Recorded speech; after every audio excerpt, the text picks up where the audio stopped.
alihi wa ashabihi ajma'in. Subhanaka la ilma lana illa ma 'allamtana innaka antal alimul hakim. Rabbana iftah bainana wa baina qaumina bil haqqi wa anta khairul fatihin. Rabbi zidna ilman wa alhiqna bis sholihin. Jemaah sekalian yang dirahmati Allah, kita bersyukur kepada Allah. Allah masih memberikan kesempatan kepada kita untuk hadir di majelis ilmu ini. Mudah-mudahan hadir kita di majelis ini akan menjadi sebab turunnya rahmat Allah. Amin. Amin ya Allah ya Rabbal Alamin. Salawat salam sama-sama kita sampaikan kepada uswah qudwah panutan abadi kita Nabi Muhammad sallallahu alaihi wasallam. Semoga kita termasuk umat yang mencintai Nabi dan mudah-mudahan Nabi mencintai kita. Jemaah sekalian yang dirahmati Allah, kita akan melanjutkan kajian Al-Quran Maududi atau kajian Quran tematik. Kali ini kita akan membahas tentang fenomena alam yang akhir ini terjadi di beberapa wilayah negeri. Kita akan melihat fenomena alam yang berkaitan dengan musibah. Apakah ini musibah merupakan ujian? Apakah ini musibah merupakan peringatan atau teguran? Atau jangan-jangan musibah itu merupakan persekop azab di dunia? Kita akan lihat dari perspektif Al-Quran. Untuk mengawali tema ini, kita akan membuka Al-Quran surat Luqman, surat 31 ayat yang ke-20. Surat Luqman surat 31 ayat yang ke-20. A'udzubillahi minasyaitonir rajim. Bismillahirrahmanirrahim. Alam tarau anna Allah sakhkhara lakum ma fis samawati wa ma fil ardh wa asbagha 'alaykum ni'amahu dhahiratan wa batinah wa minan nasi man yujadilu fillahi bighairi ilmin wala hudan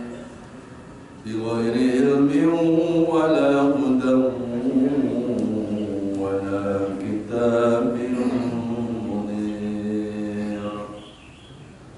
Wa idza qila lahum ittabi'u ma anzalallahu qalu bal nattabi'u ma wajadna 'alayhi aba'ana awalam kana asy-syaitanu yad'uhum ila 'adzabis sa'ir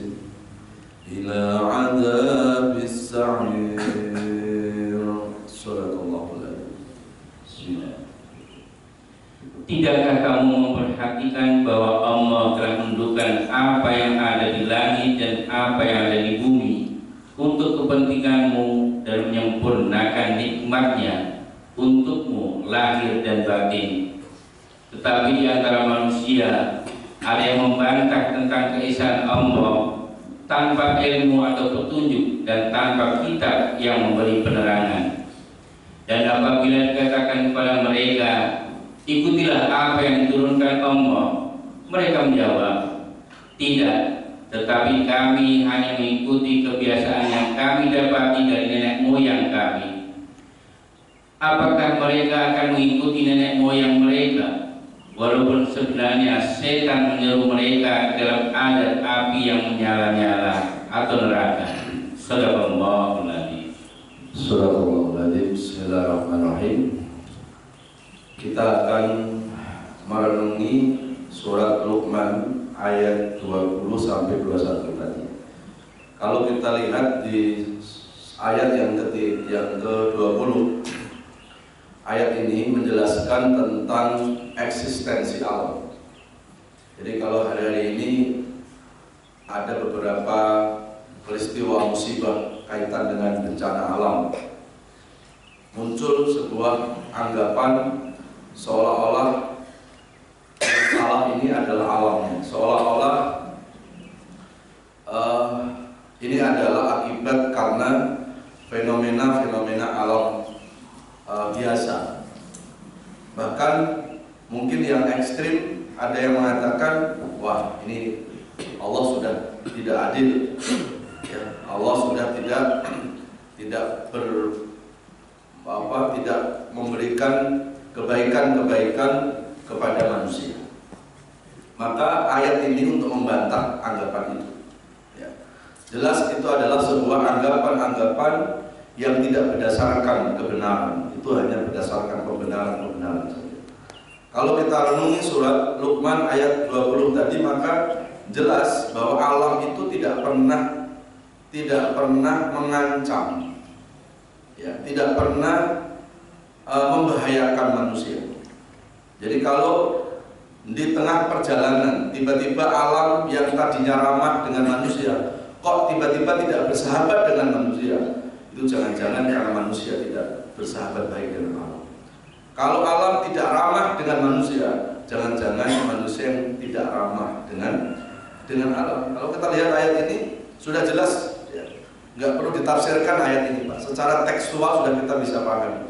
Alam tarau annallaha sakhkhara lakum ma fis samawati wa ma fil ardh. Apakah manusia tidak melihat bahwa Allah menciptakan semua yang ada di langit dan bumi ini? Allah ciptakan alam semesta ini adalah untuk menyejahterakan manusia. Jadi poinnya adalah alam diciptakan Allah adalah untuk menyejahterakan, ya, untuk memberikan rezeki kepada manusia. Jadi kalau akhirnya alam itu menurunkan bencana, itu pasti bukan kesalahan pada alamnya, apalagi sampai kita menyalahkan Allah Subhanahu wa ta'ala. Jangan-jangan ada manusia-manusia yang memanfaatkan alam ini, yang hidup di alam ini. Satu, dia tidak pernah ingat yang membuat hidup ini, ya, sehingga yang membuat hidup akhirnya ngasih peringatan.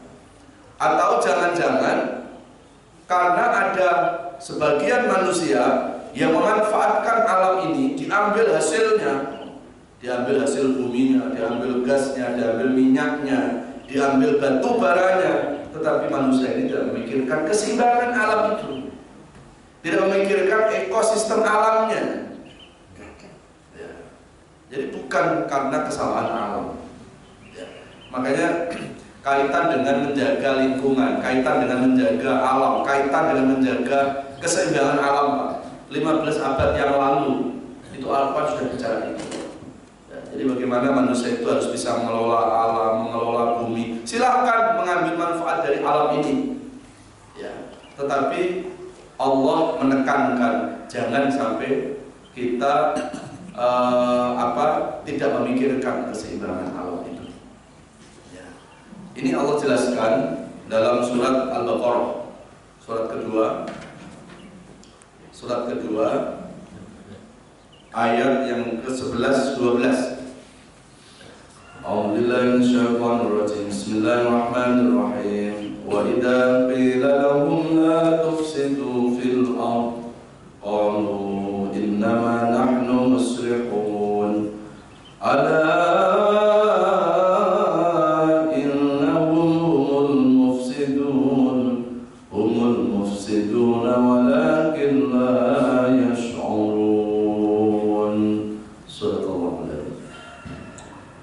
dan apabila dikatakan kepada mereka, janganlah berbuat kerusakan di bumi, mereka menjawab, sesungguhnya kami justru orang-orang yang melakukan perbaikan.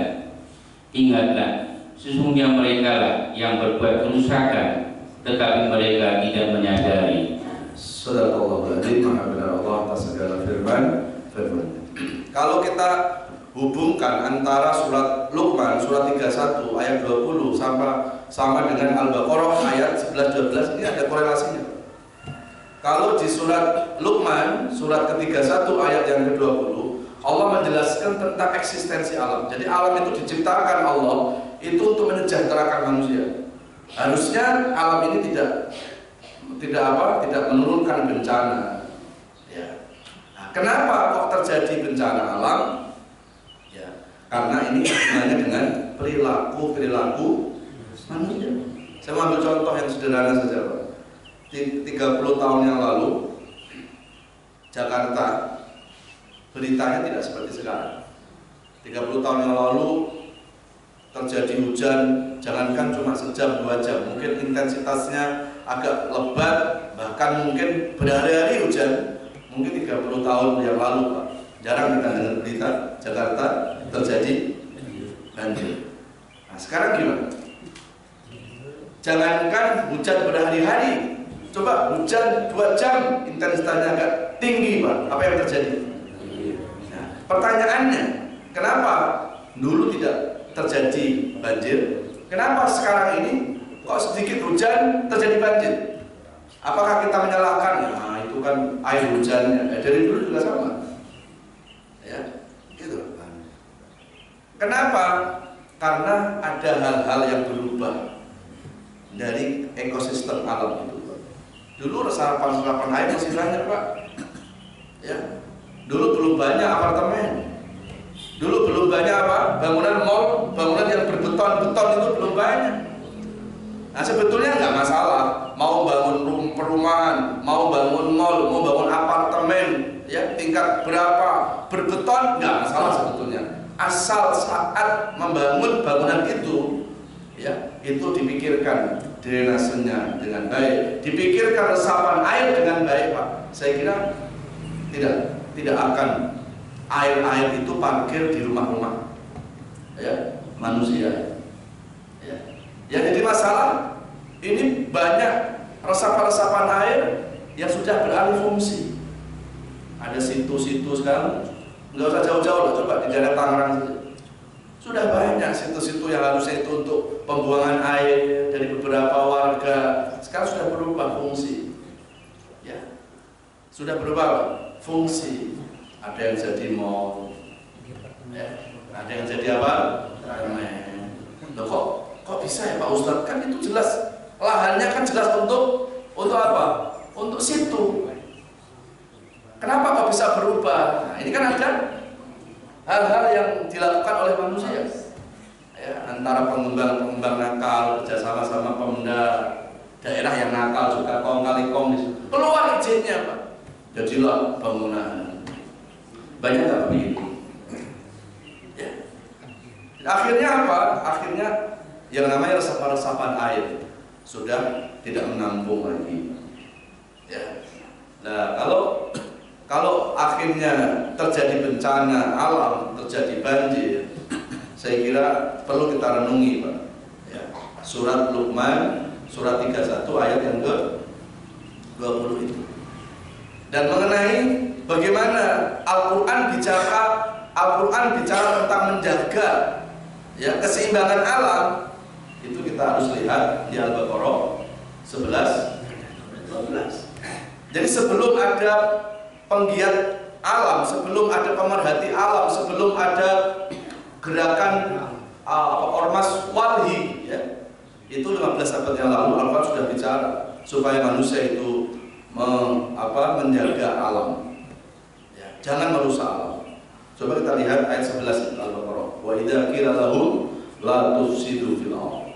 Allah ketika berkata kepada manusia, ya manusia, wahai manusia, janganlah membuat kerusakan di muka bumi. Ibnu Abbas menafsirkan dalam tafsirnya, yang dimaksud merusak bumi itu apa? Ada dua, ada merusak fisik, ada merusak non fisik. Kalau merusak fisik adalah memanfaatkan alam dan memikirkan keseimbangannya. Ini merusak fisik. Ya. Kemudian ada merusak yang non fisik, yaitu apa? Mengotori alam ini dengan dosa-dosa manusia. Jadi ketika manusia ini sudah banyak berbuat dosa, Pak, nanti Allah akan jadikan alam ini untuk menjadi cambuk mengingatkan manusia yang berdosa itu. Ya.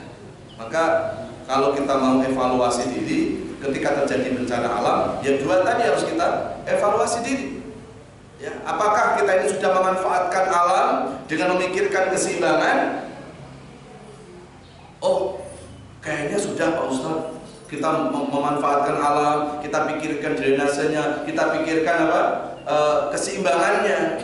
Nah, evaluasi yang kedua, apakah ketika kita hidup di alam ini, kita menerima banyak nikmat Allah yang memberi hidup, dan sejauh mana kita mengingatnya? Jangan-jangan karena banyak manusia yang tidak bersyukur kepada Allah. Ini juga akan menjadikan apa? Menjadikan Allah murka kepada kita. Ya. Ini Allah jelaskan ya dalam surat An-Nisa surat keempat 147. Ya. Ma yaf'alullahu bi'adabikum in syakartum wa amantum wa kana Allahu syakiran alima. An-Nisa surat keempat ayat 147. Allah tidak akan menurunkan azab, Allah tidak akan menurunkan bencana kepada manusia dengan dua catatan, in syakartum, kalau manusia itu bersyukur kepada Allah. Dan ini berapa banyak nikmat-nikmat Allah kita rasakan, tapi kita nggak peduli terhadap Allah yang memberikan nikmat kepada kita. Ya. Lebih banyak kita itu peduli kepada pekerjaan kita, peduli kepada atasan kita, tapi bagaimana? Ya, kita peduli terhadap Allah yang memberikan kenikmatan kehidupan ini. Kalau dipanggil sama atasan, belum subuh ya, langsung jalan. Mata belum melek itu udah jalan itu, Pak. Kalau urusan pekerjaan, kalau urusan apa? Bos. Tapi ketika dipanggil sama Allah, Allahu Akbar. Allahu Akbar artinya apa? Allah yang maha besar. Kita mengatakan bukan Allah yang besar, bos kita yang besar. Buktinya apa? Begitu dengar azan, kita bilang, aduh, ntar aja deh, 1 jam lagi. Ntar aja deh, 2 jam lagi. Kalau sama atasan berani nggak kira-kira? Assalamualaikum, waalaikumsalam. Siapa ini? Lupa ini saya. Ya, atas tuh, gimana bos, siap? Belum, aku udah siap. Langsung bosnya bilang, bisa nggak datang sekarang? Oh bisa. Jalan langsung. Berani nggak kira-kira ngomong gini, bos minta aku datang sekarang ya bos? Iya sekarang. Bos, gimana bos kalau 1 jam 2 jam lagi bos? Kata bosnya, boleh, nggak apa-apa. Tapi besok kamu langsung angkat koper dari kerja sini. Ya. Sekali kita mengecewakan bos, resikonya sudah pasti jelas. Tapi berapa kali kita, maaf Pak, melakukan itu kepada Allah? Allah nggak pernah suruh ngangkat koper dari dunia ini. Allah tidak pernah menyetop kenikmatannya, Allah tidak pernah menyetop kehidupan kita. Tetap Allah masih memberikan kehidupan kita. Ya. Jadi jangan-jangan Pak, kalau terjadi bencana di sana sini, ya harusnya kita lihat dari 2 aspek tadi. Kalau terjadi bencana alam, nah, ayo coba kita lihat. Kenapa tadi tanah longsor? Oh, jangan-jangan di sekitar itu banyak hutan yang sudah mulai digunduli. Ya. Seminggu yang lalu saya tausiah di Kalteng, di Sampit. Ya. Dari bandara menuju ke lokasi pengajian itu 1 jam 20 menit melewati hutan. Ya, melewati hutan. Ya, karena memang perjalanannya menerobos hutan itu. Saya melihat, saya ngobrol sama panitia di sana. Saya bilang, hutan kita hebat. Ya, karena saya bukan orang asli sana. Ya, Pak Ustadz jangan cuma lihat dari pinggirnya. Ya, jangan lihat dari pinggirnya masih hijau Pak. Dia bilang, Pak Ustadz, sekali Pak Ustadz, masuklah, jalan ke tengah sana. Enggak sampai 1 jam kita berjalan, kita akan lihat bagaimana kerusakan hutan kita. Ya, entah yang diambil dari hasil bumi, entah itu batu baranya, entah itu tambangnya. Sebetulnya ini kan sebetulnya untuk kenikmatan manusia gitu. Yang jadi masalah adalah setelah sudah habis tidak ditanami kembali. Pindah tempat lagi. Pada tujuan apa Allah itu menempatkan pohon-pohon Pak di bumi ini Ini kan untuk mengikat supaya bumi ini punya daya kekuatan. Ketika terjadi gempa nggak labil. Ya. Ketika terjadi gempa nggak labil. Jadi disitulah Allah Subhanahu Wa Taala mendesain alam ini, Pak. Ya. Tiba-tiba pohon sudah mulai dihilangkan. Ya. Dan fungsi pohon itu luar biasa loh, Pak. Fungsi pohon di tengah-tengah kehidupan kita ini bukan hanya sekedar ya alhamdulillah kita itu masih banyak pohon, jadi anginnya masih sepoi-sepoi, kita bisa duduk santai, adem di sana. Enggak cuma itu, Pak. Ada sesuatu yang kita nggak pernah rasakan.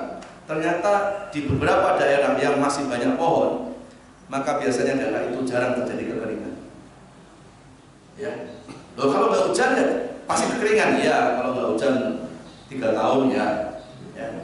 Tapi kalau 1 bulan, 2 bulan, 3 bulan, masih hitungan bulan, insya Allah daerah itu akan aman. Ternyata apa? Ternyata Allah menanamkan pohon di satu tempat itu, Pak. Itu akar pohon akan bisa menyimpan air. Ya, akar pohon itu akan bisa menyimpan air. Loh, kalau pohonnya banyak, berarti masih banyak air kesimpan. Di mana? Di akar-akar pohon itu. Dan ketika tanah itu terjadi kekeringan, maka dengan sendirinya yang namanya akar pohon itu akan menyuplai. Dia akan menyuplai air di tanah-tanah yang ada di sekitar itu. Dan tiba-tiba ini digunduli, Pak. Kalau akhirnya terjadi kekeringan, yang salah siapa? Maksud yang salah pohonnya? Ya, itu. Kalau akhirnya hutan terjadi apa? Terjadi gundul. Maksud yang salah orang hutannya? Jangan-jangan yang orang hutan yang ada pejabat dikasih amanah untuk urus hutan, ya malah nyaingi orang hutan. Ya. Ada pejabat dikasih amanah untuk ngurus jalan, aspalnya juga dia coba bayangkan, Pak. Binatang saja nggak mau makan aspal. Dikasih amanah untuk ngurus beras, malah jadi kutu. Kasih amanah untuk ngurus laut, jadi bajak laut. Jadi ini yang terjadi. Ya. Jadi harus manusia itu harus evaluasi diri. Pertama adalah sudahkah kita menjadi khalifah fil ardh? Kan manusia diciptakan Allah ini untuk mengelola atau malah merusak kita. Dan yang kedua, Allah menciptakan manusia itu ada misi, Pak. Apa misi Allah? Apa misi manusia diciptakan di muka bumi ini? Supaya tunduk dengan Allah. Lah hari ini berapa banyak manusia yang bukan tunduk kepada Allah, tapi tunduknya kepada nafsunya. Akhirnya keserakahan terjadi. Akhirnya kerakusan terjadi. Akhirnya menghalalkan berbagai macam cara. Ya, karena nafsu manusia itu tidak akan pernah puas. Coba kalau manusia itu tunduk kepada Allah, ya pasti hidupnya akan terbimbing, tidak akan menuju kepada kerusakan. Nah, jadi ini satu sisi dari Quran, Pak.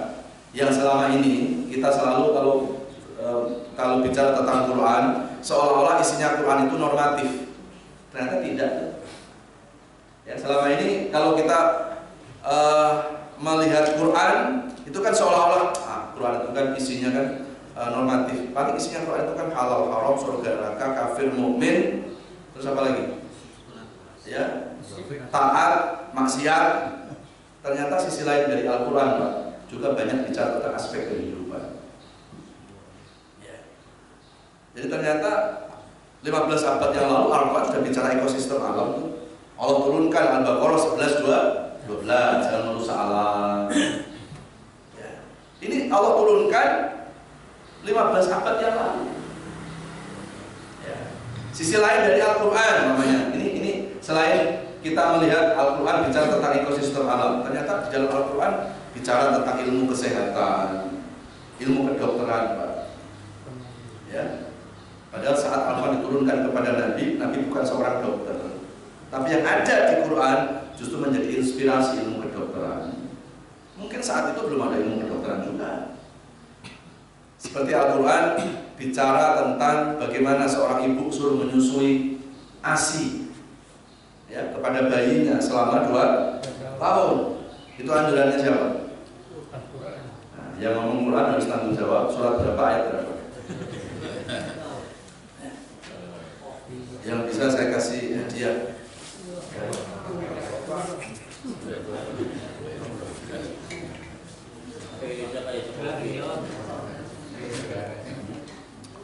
Umroh gratis. Syaratnya siang ini berangkat. Al-Baqarah surat kedua 233. Ini bicara tentang bagaimana seorang ibu dianjurkan menyusui bayi, Pak, selama 2 tahun. Walil walidati yurdina auladahunna haulaini kamilaini liman arada ayyutimma radha. Seorang ibu diperintahkan Allah untuk menyusui bayi selama 2 tahun secara sempurna. Anjuran siapa? Quran, Pak. Tapi hari ini berapa banyak ibu-ibu ketika menyusui bayi ditanya, Bu, menyusui bayi anjuran siapa, Bu? Dokter, Pak Ustaz. Ya, nggak berani mengatakan, oh anjuran Quran, Pak Ustaz. Al-Baqarah 233. Kalau menyusui bayi dengan ASI itu adalah anjuran Quran, berarti perintah Allah. Kalau itu perintah Allah, maka ketika seorang ibu menyusui bayinya, dia telah beribadah kepada Allah. Kalau seorang ibu bangun tengah malam karena anaknya menangis, karena bayi menangis, dia susui bayinya, nggak kalah sama orang laki-laki yang tahajud di tengah malam itu.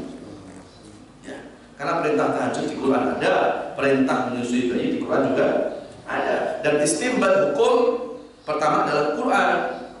Jadi kalau itu disebutkan di Quran, maka lebih valid daripada yang disebutkan di dalam hadis. Ya. Karena kekuatan hukum, maka itu syar'i, akidah atau landasan dari pokok syariat itu adalah Quran, hadis, baru ijtihad ulama salafus saleh. Itu disebut di Quran. Ya. Tapi hari ini berapa banyak sebagian umat Islam, terutama kaum ibu, kaum suami, tidak pernah ya ketika istrinya hamil sudah dipesan-pesan, ingat ya Ma ya, surat Al-Baqarah 233, jarang ya. Dan jarang seorang ibu itu menyusui bayi, dia ada semangat ibadah. Maksudnya masih berbeda ketika seseorang itu melaksanakan sholat. Sholat, iya kalau nggak sholat itu dosa. Padahal kalau itu menyusui bayi itu perintah Allah, ditinggalkan gimana? Sama aja sebetulnya. Sama seperti gini, orang takut dosa ninggalin sholat, tapi nggak takut dosa itu mutusin silaturahim. Ya, nggak baik sama tetangga sampai puluhan tahun, biasa aja. Yang penting kan saya sholat, Pak Ustaz. Begitu selesai sholat, kayaknya udah pasti saya masuk surga. Padahal hadis Rasulullah, la tajidu raihal jannah, nggak bakal mencium bau harumnya surga. Siapa? Anak durhaka sama orang tua, qatur rahim, orang memutuskan silaturahim. Maka masuk surga cuma sholat loh. Jadi kan mindset saja sebetulnya, Pak. Ya, mindset saja. Ya. Itu sisi lain dari Al-Quran yang bicara tentang apa tadi? Kesehatan. Bagaimana dari menyusui bayi sampai diatur oleh Quran, diajarkan Quran. Bagaimana Al-Quran, sisi lain Quran bicara tentang kesehatan lagi. Ya ayyuhan nas, kulu mimma fil ardi halalan thayyiban. Al-Baqarah surat kedua 168 169. Wahai manusia, makanlah dengan halal dan baik. Halalan thayyiban. Jadi Al-Quran bicara tentang 4 sehat 5 sempurna. Jadi 4 sehat 5 sempurna itu diwakili dengan bahasa halalan thayyiban. Gak cukup hanya halal, tapi pastikan makanan itu harus thayyib, harus baik buat kesehatan. Ya. Saya mau tanya sama Bapak Ibu, jeroan halal nggak jeroan? Jeroan halal? Jeroan babi?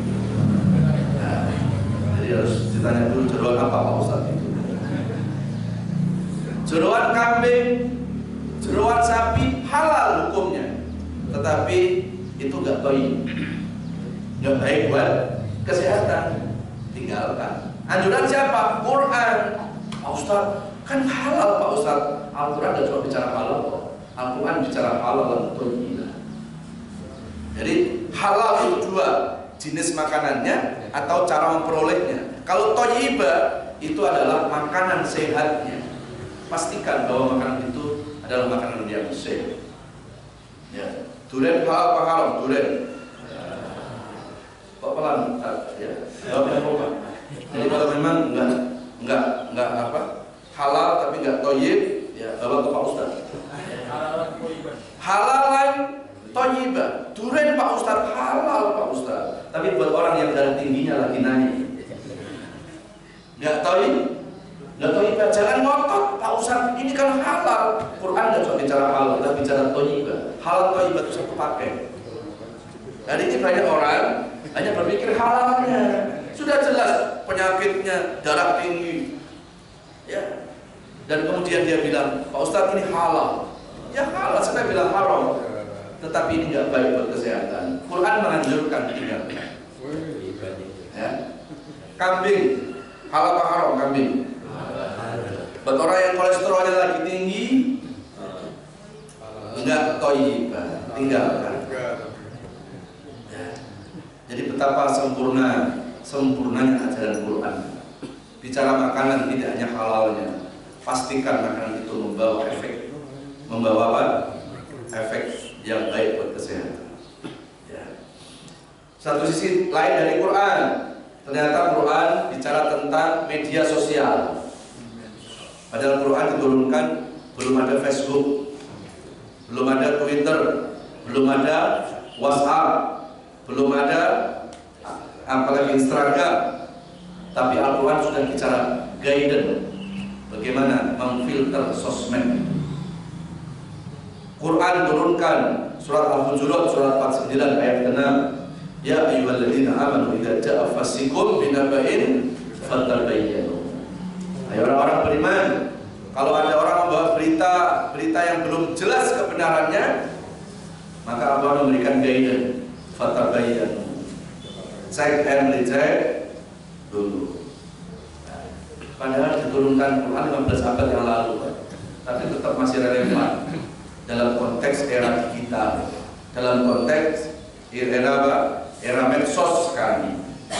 Berapa banyak orang yang mendengar berita-berita, memposting berita-berita yang belum jelas kebenarannya, ternyata menjadi fitnah buat orang. Sekarang ada postingan, belum tahu kebenarannya, di-share di grup. Dari mana nih? Grup sebelah mana? Terus nanti di-share lagi, Pak, hari ini kita meng-share satu postingan, itu bisa sampai Amerika sana. Ya. Jutaan orang, ya, itu pembaca itu. Kalau itu benar, kita dapat pahala. Kalau itu nggak benar, apalagi jelas itu berita bohong, berita apa? Fitnah. Ustadz Afdoli sekarang poligami, istrinya 3, padahal fitnah. Yang benar,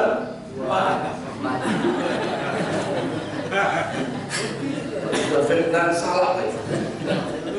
Apa dibilang benar?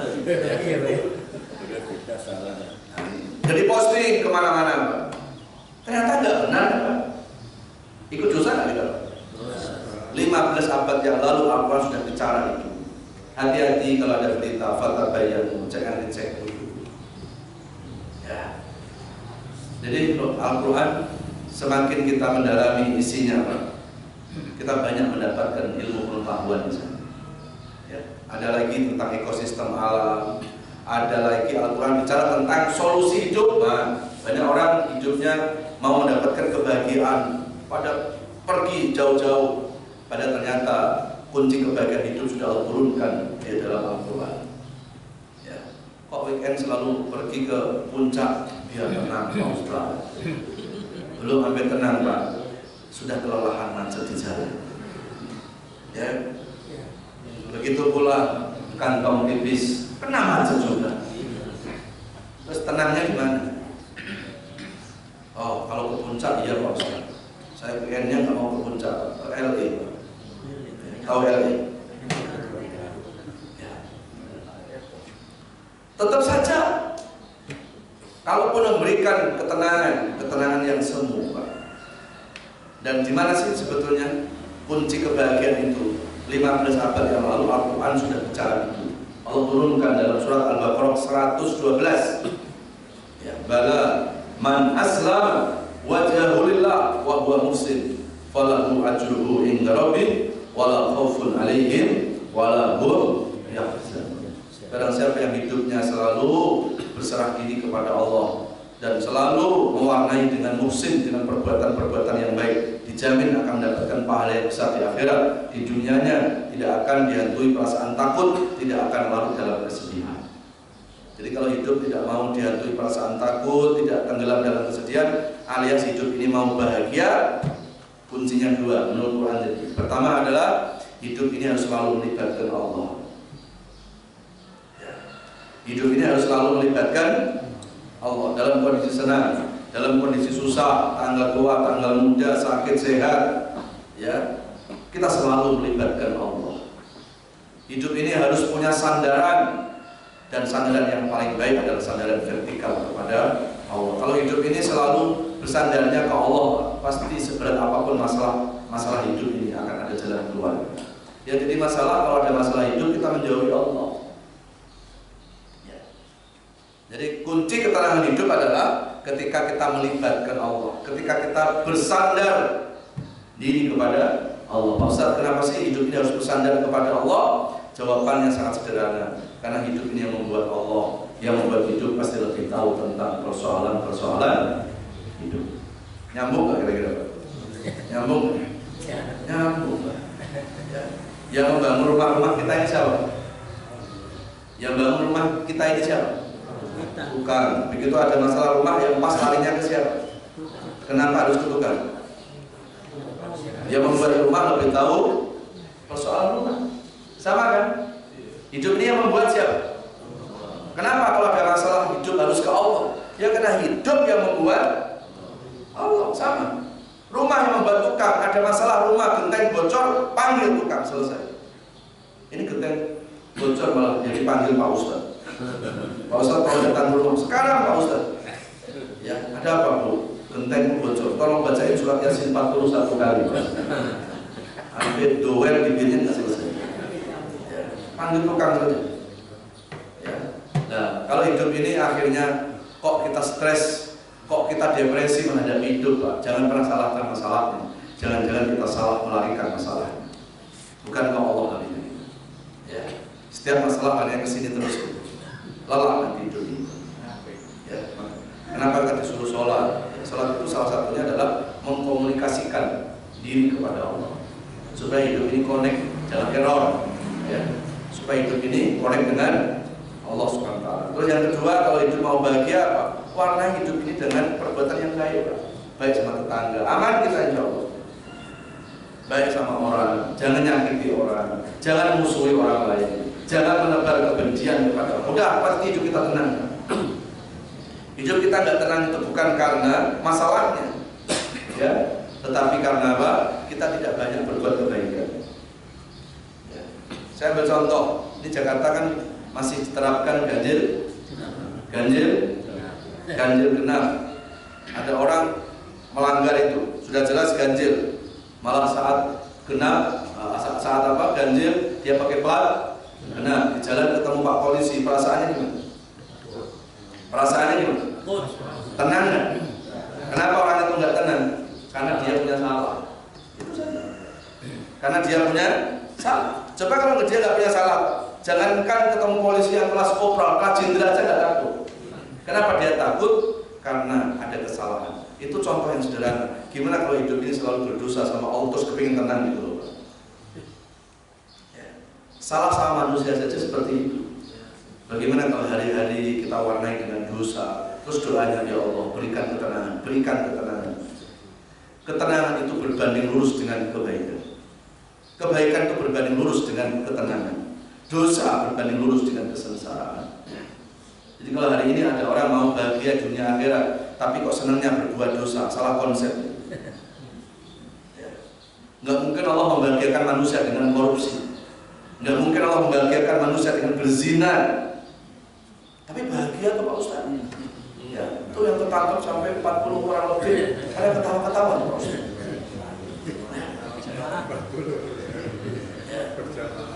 Jadi kalau kelihatannya bahagia, bahagia yang sesaat, bahagia yang semu, yang tidak sebanding dengan siksa Allah yang selama-lamanya. Alhamdulillah, summa. Jadi kalau kita bicara Quran, Pak, waduh luar biasa. Tadi hanya berapa ayat tuh?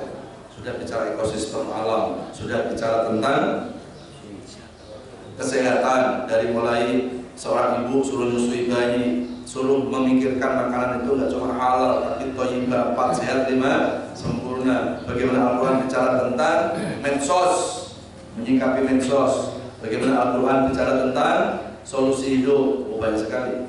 Quran itu ada 6 kajian besarnya, Pak. Ubudiyah, akidah, ubudiyah, muamalah, al-hakamah, akhlakul karimah, historis, sejarah. 6. Ya. Tema besar Quran itu 6 itu. Ya. Sepertiganya Quran sejarah. Setengahnya Quran akidah. Sisanya itu nanti dibagi-bagi. Ada muamalah, ada ubudiyahnya, ada akhlakul karimah dan seterusnya. Ya. Bicara tentang akhlak namanya. Bagaimana dari sesuatu yang tidak pernah kita pikirkan loh. Masalah duduk aja diatur di Quran. Masalah duduk diatur di Quran. Allah turunkan surat Al-Mujadalah surat 58 ayat 11. Ya ayyuhalladzina amanu idza qila lakum tafassahu fil majalis fafsahu yafsahillahu lakum. Ini kaitan dengan tenggang rasa, akhlak berarti memikirkan orang lain, Pak. Jadi nggak boleh kita hanya mikirin diri sendiri. Ya, kalau kita datang ke satu tempat, lapangkan duduknya orang lain. Coba. Ya, kalau masjid kayak gini masih kosong, ya nggak perlu sini Pak, masih kosong. Tapi suatu saat kita datang ke satu tempat yang tempat itu sudah sempit, Pak. Amalkan ayat ini. Kasih, berikan lapang duduknya orang lain. Pak sini. Loh, terus kamu gimana? Kok kamu malah berdiri? Pak, saya kepingin mengamalkan Al-Quran. Surat Al-Mujadalah surat 58 ayat yang ke-11. Nggak usah dijelasin secara detail kayak gitu, nggak usah. Di hati saja. Ya. Dan Allah perintahkan kita apa, Pak? Fafsahu yafsahillahu lakum. Kalau kita melapangkan duduknya orang lain, Allah akan melapangkan hati kita. Quran ini melapangkan duduknya orang lain, Allah melapangkan hati. Gimana kalau kita melapangkan ekonomi orang lain? Bagaimana kalau kita melapangkan hidupnya orang lain? Pak Ustaz, bisa nggak itu saya amalkan di busway? Bisa. Bisa nggak saya amalkan di kereta? Bisa. Bisa nggak saya amalkan di LRT? Bisa nggak? Bisa. Begitu kita lagi duduk di busway, enak banget ini. Naik kereta enak. Tiba-tiba ada ibu-ibu hamil tua sudah 9 bulan lebih 9 hari. Gawat. Tinggal sekali lagi sudah melahirkan. Terus kita langsung, ya Allah ibu-ibu, langsung Bu, silakan duduk di sini. Ibunya nanya, kenapa kok anak baik banget nak? Langsung Bismillahirrahmanirrahim. Ya ayyuhalladzina amanu idza qila lakum tafassahu fil, sebutin tuh di bahasa biar dengar semuanya. Ya. Nah, Bu, saya kepingin mengamalkan ajaran Quran. Oh, itu ajaran Quran ya nak ya? Iya, ajaran Quran itu suruh melapangkan duduknya orang lain. Kenapa kok anak melapangkan duduk saya? Jawabannya, karena hati saya kepingin dilapangkan oleh Allah. Akhirnya ibu itu tahu pahala. Enggak mau ibu itu. Aku juga kepingin dilapangkan, duduk saja. Berantem Pak di busway. Gara-gara tahu pahala. Tapi yang dia nggak tahu pahalanya Pak, dia duduk lagi enak, ada yang musel aja. Ah, ini orang ngapain sih, nggak tahu diri, amat sudah nggak mau masa-masa ini, gitu kan? Coba kalau kita lihat Al-Quran surat Al-Mujadalah ayat 11. Ingat Pak, nanti kita kalau bahas ingat ayat itu. Ya, begitu ada orang yang kok dia malah musel-musel pada kita, bersyukurlah. Kita yang agak menggeser. Alhamdulillah. Saya melapangkan duduknya orang lain. Mudah-mudahan hari ini Allah melapangkan hati saya. Melapangkan hati, Pak, itu konsep kebahagiaan. Sempit hati itu adalah awal dari penderitaan. Hari ini kita menganggap seolah-olah yang membuat hidup itu nggak bahagia rumahnya yang sempit. Padahal sebetulnya hatinya ya. Kita merasa kalau rumah kita luas, hati kita ikut luas, enggak juga. Ya, enggak juga. Penjara itu luas. Ya. Sering orang kepengen bahagia yang diluaskan rumahnya. Waduh, saya kalau mau buat rumah Pak Ustaz seperti Stadion Senayan, kolam renang 21 biji. Biar apa? Biar hatiku lapang. Tetap aja sempit. Walaupun rumahnya luas, kalau hatinya yang disempitkan. Hidup sempit itu bisa jadi nggak banyak teman. Sana sini orang musuhinya. Sempit akhirnya kemana-mana bingung. Atau masalah-masalah yang nggak kunjung ada penyelesaian. Satu belum selesai datang masalah sempit hidup. Lah Allah akan hilangkan kesempitan hidup itu Pak, hanya cuma dengan melapangkan duduknya orang lain. Akhlak itu kan, tenggang rasa.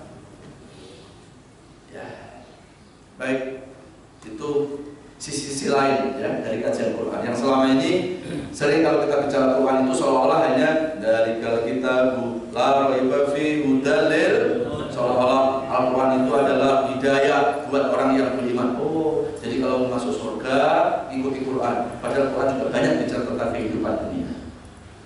Ya, nah, mudah-mudahan kita membaca Quran tidak hanya berhenti di membaca. Mudah-mudahan kita mengkaji sehingga pesan Quran tahu kita. Oh, ini ayat ternyata bicara tentang ini toh. Ya, sehingga setiap kita baca Quran kita mendapat ilmu pengetahuan. Hari ini sudah berapa banyak orang baca Quran, tapi tidak mendapatkan nasihat apa-apa, hanya dapat pahala saja. Karena hanya dibaca, tetapi tidak dikaji pesan-pesan. Ya, mudah-mudahan kita semuanya ditakdirkan Allah menjadi orang-orang yang bercinta Al-Quran, mampu membacanya, mampu mengkajinya, syukur-syukur menghafalnya, dan kita mampu mengamalkan. Amin ya Rabbal. Baik, nanti kita lanjutkan di bulan yang akan datang. Ini baru bicara tentang fenomena alam. Ya, kita belum bicara tentang klasifikasi musibah. Ada musibah, ujian, peringatan, persekol, azab di dunia. Nah, bencana-bencana ini termasuk apa ya? Nanti kita kaji, insya Allah bulan yang akan datang. Baik, saya kira itu bisa disampaikan. Saya kasih kesempatan untuk yang mau bertanya, silakan. Baik, alhamdulillah jazakallahu khairan pada ustaz kita yang telah menyampaikan pelajarannya pada pagi hari ini terkait dengan kejadian fenomena alam. Banyak hal yang saya dapatkan, tentunya semuanya untuk meningkatkan keimanan dan ketakwaan kepada Allah Taala. Langsung saja, bagi ada pertanyaan dari Bapak dan Ibu, silakan. Silakan. Ya, satu, Ibu, ya dua. Ibu dulu.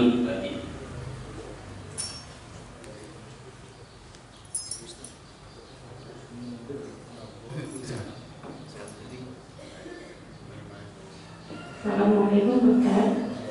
Ya, assalamualaikum. Sebenarnya ini pertanyaan permisi. Jadi saya permisi bertanya, sebenarnya arti kajian Ustaz yang tafsir kontemporer itu apa sih? Apakah istilah kontemporer itu sama dengan kompilasi atau bisa disandingkan dengan apa istilah itu? Nah itu yang paling utama dalam memahami kajian tafsir kontemporer Ustaz itu apa yang paling utama untuk kita paham gitu? Ya, terima kasih Ustaz.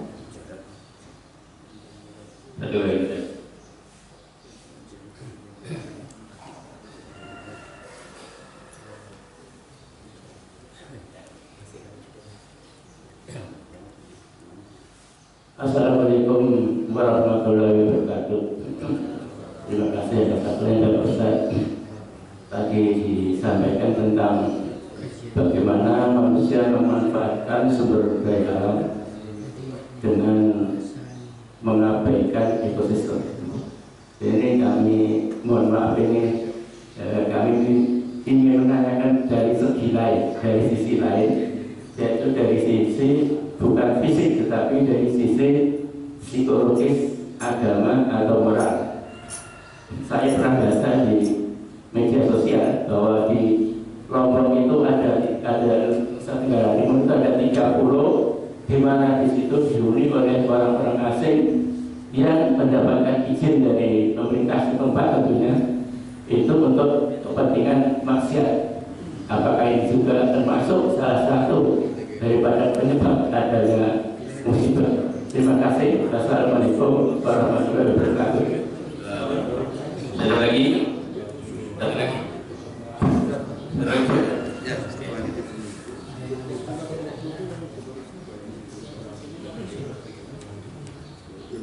Baik, assalamualaikum warahmatullahi wabarakatuh.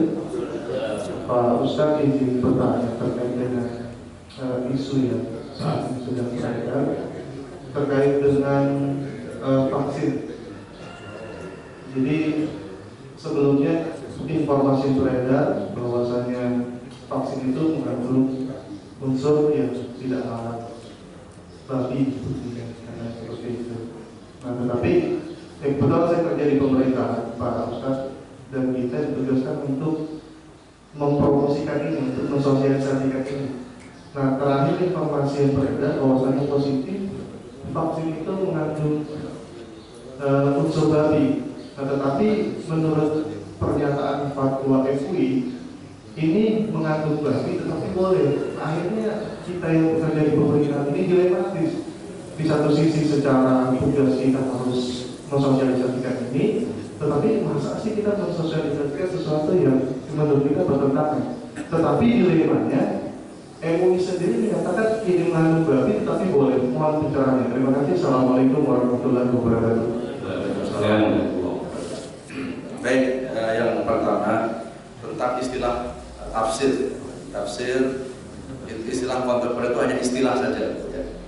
Istilah ada tafsir kontemporer, ada tafsir kontekstual. Ya, kalau dalam bahasa pesantren atau akademisi ada tafsir tahlili, ada tafsir maudhu'i. Ya. Nah, tafsir maudhu'i itu sebetulnya mewakili dari tafsir kontemporer itu. Jadi mengkaji Quran, tetapi dengan pemahaman yang sangat relevan dengan kondisi kekinian. Ya. Nah, ada tahlili itu ada tafsir, mempelajari tafsir dengan mengikuti tafsir yang ada. Ya, ada yang tafsir Jalalain, ada tafsir Ibnu Katsir, ada tafsir ayat di ayat. Jadi bagaimana kita mempelajari tafsir tidak ditafsirkan dengan ulama, tidak ditafsirkan dengan istihad, tapi juga ditafsirkan dengan ayat. Karena Al-Quran ayat satu dan ayat yang lain juga kayak saling menafsirkan. Jadi hanya istilah-istilah. Ya. Nah, jadi intinya adalah bagaimana sih mengkaji tafsir itu? Yang jelas tafsir yang paling baik adalah tafsir ayat bil ayat. Yang kedua tafsir ayat bil hadis. Yang terakhir tafsir ayat bi ijtihadil ulama. Ya, ulama-ulama salafus shalih. Jadi kalau Al-Quran ditafsirkan di Al-Quran juga itu lebih sahih, ya, karena langsung ditafsirkan oleh Al-Quran. Tapi ada di Quran nggak ditafsirkan, ditafsirkannya di hadis. Seperti kita diperintahkan untuk sholat, nggak pernah Quran menyebutkan zuhur, asar, maghrib, isya, subuh. Quran hanya menyebutkan aqimus sholat, hafidhu ala sholawat, jagalah sholat 5 waktu. Tapi zuhur, asar, maghrib, isya itu tidak dijelaskan di mana, tafsirnya di hadis. Tapi hadis nggak bisa menjawab Pak Ustadz, karena hadis itu bersifat kontekstual. Maka lihat istihad ulama-ulama, ya, istihadul ulama-ulama salafus soleh. Seperti Rasulullah SAW ketika akhir Ramadan, Rasulullah mengeluarkan zakat fitrah dengan 2 genggam kurma. Hadisnya Rasulullah zakat fitrah pakai apa? Pakai kurma. Apakah kita juga ikut harus pakai kurma? Kalau nggak ikut itu berarti bid'ah, berarti kita membuat ajaran baru. Tidak. Ini ada namanya istihad ulama. Oh, kenapa kok Nabi zakat fitrah pakai kurma? Karena makanan pokok di sana diantaranya adalah kurma. Nah, kalau di Indonesia ini beras, maka beraslah untuk melakukan zakat fitrah. Jangan didebat. Nabi nggak pernah pakai beras, tahu? Berarti kalau ada yang pakai beras berarti apa? Sesat. Nah, ini orang yang baru ngaji, ya. Orang yang baru ngaji, ya, sama dengan orang kaya baru. Langsung menganggap yang benar pelajaran tuh yang ini nih saya, pengajian yang lain itu bid'ah sesat. Ya. Padahal sebetulnya apa? Bukan salah kajiannya, tapi dia terlalu tergesa-gesa menyimpulkan. Ngaji terus banyak ustaz, dia tidak rempit nanti. Ya. Nah, jadi itu istilah-istilah dalam kajian tafsir. Terus yang kedua kaitan apa tadi? Tentang bencana, ya, tentang bencana. Tadi kan jelas ada dua faktor yang dimaksud surat Al-Baqarah surat kedua ayat 11 tadi. Jangan Allah menyuruh supaya jangan merusak alam. Itu kan merusak alam juga tadi ya. Ada merusak fisik, ada merusak yang non fisik. Itu yang menyebabkan terjadi bencana. Yang merusak fisik adalah bisa jadi memanfaatkan alam tapi nggak memikirkan keseimbangan, mengeruk hasil bumi tapi nggak dipikirkan ya keseimbangannya. Atau merusak bumi itu adalah mengotori bumi dengan maksiat, mengotori bumi dengan dosa. Maka salah satu cara untuk meredam murka Allah ada di surat Al-Anfal ayat 33, maka Allah liyu'adzibahum wa anta fihim wa maka Allah liyu'adzibahum wa hum yastaghfirun. Allah tidak akan menimpakan azab kalau penduduk itu beristighfar. Nah, jadi berarti yang meredam murka Allah itu apa? Meninggalkan maksiat. Jadi kalau di satu tempat banyak maksiat terus terjadi bencana, itu bisa jadi karena apa? Karena perbuatan-perbuatan dosa-dosa manusia. Tapi sekali lagi untuk kaitan bencana yang di Lombok sebaiknya kita harus lebih jernih melihat. Nggak bisa kita langsung mengatakan, oh bencana di Lombok itu azab Allah. Azab Allah itu kalau jatuhnya kepada bule ya, yang lagi mesum, ke personalnya itu azab tuh.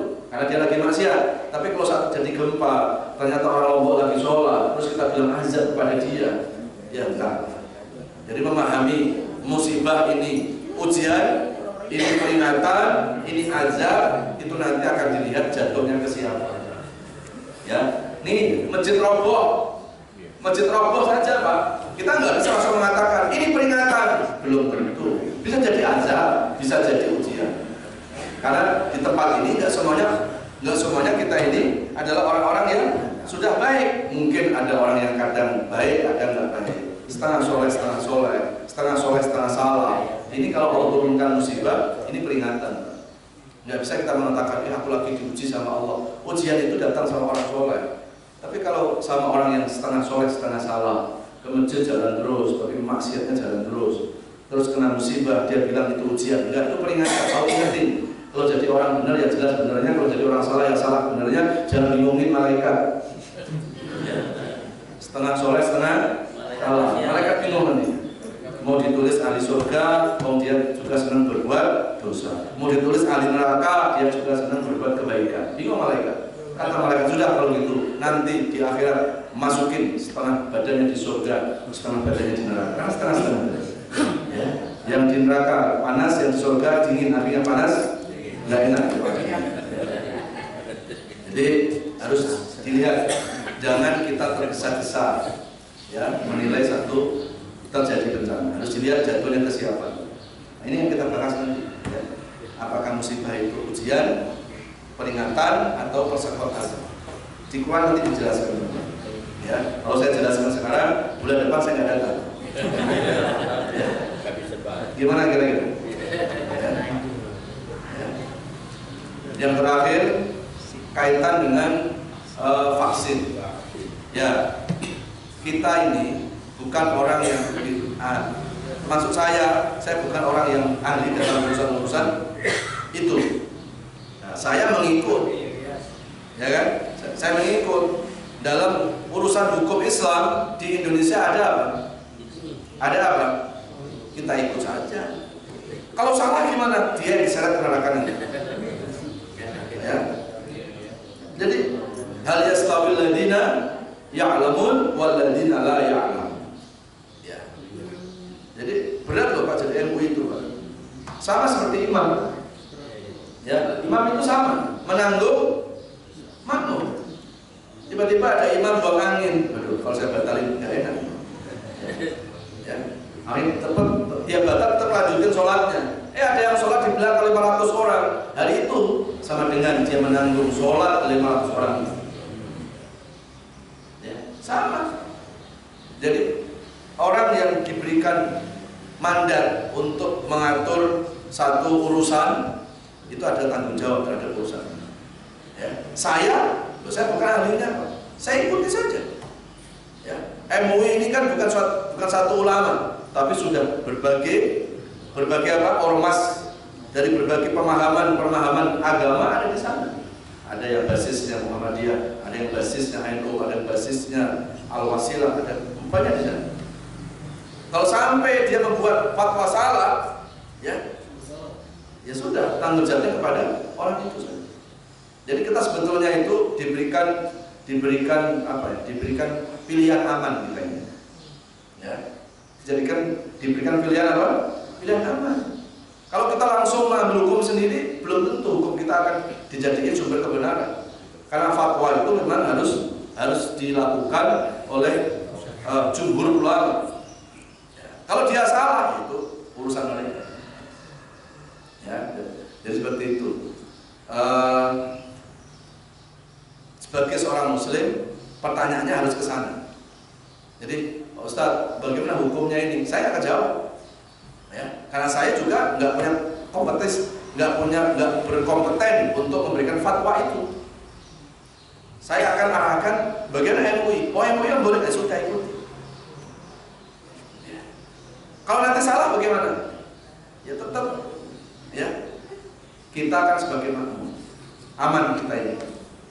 Tapi tetap ya kita harus ada kehati-hatian ya untuk bertanya dalam kajian itu perlu karena untuk meyakinkan ya. Tapi nggak usah kita membuat kita jadi terus gimana Pak Ustaz, nanti saya jadi setengah hati ini. Sudah, kalau MUI sudah mengeluarkan ya kita bilang sama Allah, ya Allah saya menjalankan ini bukan karena apa yang ada dalam pikiran saya, tapi karena saya mengikuti apa yang telah ditetapkan oleh itu. Kalau memang saya salah ya Allah ampuni ya. Dan itu ya. Imam Asy-Syafi'i itu salah satu ulama yang banyak fatwanya diikuti oleh ulama-ulama dunia, apalagi ulama Asia. Beliau ketika ditanya sama muridnya tentang darah haid, darah haid, beliau itu nggak langsung menjawab. Tapi hari ini berapa banyak Ustadz kalau ditanya langsung, kalau nggak dijawab gengsi dia sama jamaah. Jadi kalau ada itu Ustadz itu hebat ya, ditanya apa aja bisa jawab, yang awal itu kan, makanya bisa jawab semuanya. Ya. Kalau kita ngikuti ulama-ulama dahulu, Pak Imam Asy-Syafi'i ditanya tentang haid saja dia bilang, entah, aku jawab beberapa hari. Ternyata beberapa hari bukan karena Imam Syafi'i nggak tahu Pak, tapi untuk memastikan, untuk kehati-hatian ulama Imam Syafi'i. Sampai nunggu istrinya itu haid, ya. Dan supaya jelas darah haidnya itu, sampai Imam Syafi'i meminta istrinya, tolong rendam aja di baskom, rendam. Begitu setelah rendam, bangun, maka tercecerlah darah di situ. Ya. Ternyata Imam Asy-Syafi'i dari situ beristihad, oh ternyata darah wanita, darah yang rutin atau darah yang keluar dari wanita itu ternyata tidak cuma hanya haid, ada darah haid, ada darah istihadah, ada darah nifas atau wiladah, dan masing-masing ada karakternya yang berbeda-beda. Kalau darah haid itu kata Syafi'i itu dari warnanya saja aswad wa ahmar, yaitu antara hitam ke merah-merahan. Kalau darah istihadah ada darah penyakit itu warnanya agak muda, darahnya agak muda. Nah, kalau darah wiladah atau darah nifas itu setelah bersama melahirkan sampai masa 30 atau 40 hari masa pasca melahirkan. Dari situ keluar hukum, dari itu keluar fatwa. Oh, darah haid itu biasanya sehari normalnya, biasanya 1 minggu, paling lama 15 hari. Kalau lebih dari 15 hari itu bukan darah haid. Berarti seorang wanita tetap wajib mandi junub, tetap wajib mandi. Tapi kan masih keluar, itu sudah bukan darah haid, itu darah istihadah. Itu namanya darah penyakit. Wajib sholat, ya. Cuma sebelum sholat dibersihin dulu. Ya, itu dari pertanyaan satu, Pak. Jawaban sampai seperti itu Imam Asy-Syafi'i. Nah, kemudian nifas pun begitu, ya. Dibarengkan dengan saat melahirkan. Selepas dari pasca melahirkan, kok ternyata masih apa? Keluar lagi, tetap wajib dulu, wajib sholat. Nah ini banyak wanita nggak tahu, Pak Ustadz, saya itu masih belum tuntas ini. Padahal sudah dihitung dari haid pertama sudah lebih dari 15 hari. Suaminya nggak tahu pula, suaminya yang ikut nanggung dosa itu. Kalau sama istrinya nggak sholat. Ya, nah dalam hal yang seperti ini, jangan hanya bertanya ke Ustadz. Suami yang baik, ke dokter kandungan. Coba, jangan-jangan ada masalah, ya, dengan hormon dan seterusnya. Nanti dikasih obat supaya haidnya bisa teratur. Jadi itu salah satu ulama ketika dia menetapkan hukum seperti itu kan dia. Baru akhirnya dia baru keluar fatwa Imam Asy-Syafi'i. Oh ternyata ini loh haid, ini loh yang darah tidak haid, dijelaskan. Ya, nah ulama-ulama MUI itu pastilah mereka mengkaji kitabnya Asy-Syafi'i. Kita sih berharap berbaik sangka saja. Ya, kita berbaik sangka saja. Ya. Jadi kita kalau bicara MUI jangan bicara personal. Nanti kecewa. Ya. Nanti kita akan kecewa. Lihat lembaganya saja. Kalau bicara personalnya nanti dulu kan MUI pernah membuat fatwa jangan memilih pemimpin yang tidak aman, jangan memimpin dari pemimpin yang ingkar janji. Tiba-tiba dengan tim, ya, itu personalnya, nggak usah disalahkan MUI, ya. Daripada nanti saya teruskan agak panas, suasananya saya tutup saja. Jadi saya kira itu yang bisa disampaikan. Semoga ada manfaatnya. Subhanallahumma wa bihamdika, asyhadu an la ilaha illa anta, astaghfiruka wa atubu ilaik. Walhamdulillahirabbil alamin. Assalamualaikum warahmatullahi wabarakatuh. Alhamdulillah, saya ucapkan terima kasih sekali lagi untuk Ustaz kita untuk omongan kebaikan untuk beliau dan untuk kita semua. Sebelum kita tutup, ada sekilas info yang akan disampaikan oleh Pak Yemi. Assalamualaikum warahmatullahi wabarakatuh.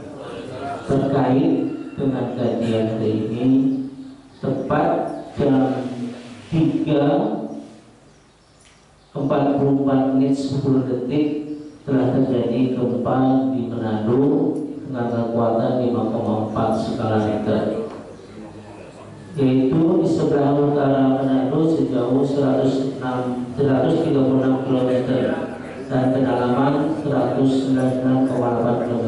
Kita doakan semoga tidak ada saudara-saudara kita yang menderita seperti di Lombok. Demikian yang kami sampaikan. Terima kasih. Assalamualaikum warahmatullahi wabarakatuh. Baik, terima kasih Pak Yemi atas informasinya. Dan untuk besok pagi, insya Allah Al-Quran Ustaz Ahmad Hasan, mudah-mudahan kita semua diberikan kesehatan sehingga dapat mengikuti acara tersebut. Dan marilah kalau kita pada pagi hari ini sama-sama kita tutup dengan hamdalah dan doa kepada majlis. Alhamdulillahirabbil alamin.